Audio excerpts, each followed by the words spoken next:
Hello friends, welcome to our channel Tanomika Sweet Home.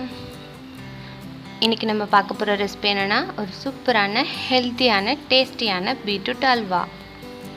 முதல்ல நம்ம ஒரு வாணல் வச்சுக்கலாம். வாணல் சூடான உடனே கொஞ்சம் நெய் சேர்த்துக்கலாம். கொஞ்சம் நெய் சூடான உடனே தேவையான அளவுக்கு முந்திரி பருப்பு சேர்த்துக்கலாம். நான் இன்னைக்கு ஒரு 6-7 முந்திரி பருப்பு வந்து உடைச்சு வச்சிருக்கேன், அதை சேர்த்துக்கலாம். இதை நல்லா கொஞ்சம் பொன்னிறமாக வறுத்து எடுத்துக்கலாம். பாருங்கள், ஓரளவுக்கு பொன்னிறமாக வறுப்பட்டுருச்சு, எடுத்துடலாம். இப்போ இதை எடுத்துகிட்டு இந்த நெய்லேயே நம்ம என்ன பண்ண போகிறோம்னா, இன்றைக்கி நான் ஒரு பெரிய சைஸ் பீட்ரூட்டை வந்து துருவி வச்சுருக்கேன். அந்த பீட்ரூட்டையும் அது கூடவே ஆட் பண்ணிக்கலாம்.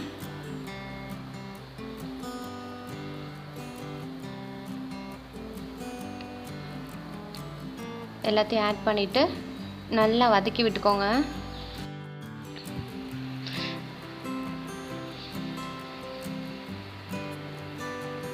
பாருங்கள், நல்லா வதக்கணும். நம்ம எந்த அளவுக்கு நல்லா வந்து வதக்குறோமோ அந்த பச்சை ஸ்மெல் அப்போ தான் போய் பீட்ரூட் வந்து டேஸ்டியாக இருக்கும். ஃபஸ்ட்டு அந்த நெய்லே கொஞ்சம் நல்லா வதக்கி எடுத்துக்கோங்க. இப்போ ஓரளவுக்கு வதங்கிடுச்சு. இந்த ஸ்டேஜில் நம்ம என்ன பண்ண போகிறோன்னா, இதில் 1 கிளாஸ் அளவுக்கு பால் ஆட் பண்ணிக்கலாம். பாலோடு சேர்த்து அது வேகும்போது இன்னும் டேஸ்ட்டு சூப்பராக இருக்கும். இந்த பீட்ரூட் ஸ்மெல்லாம் போய் நல்லா டேஸ்டியாக இருக்கும். இப்போ பாலோடு சேர்த்து நல்லா வதங்கி அந்த சுருண்டு வரணும். ஓரளவுக்கு நல்லா வதங்கியிருக்கு பாருங்கள்.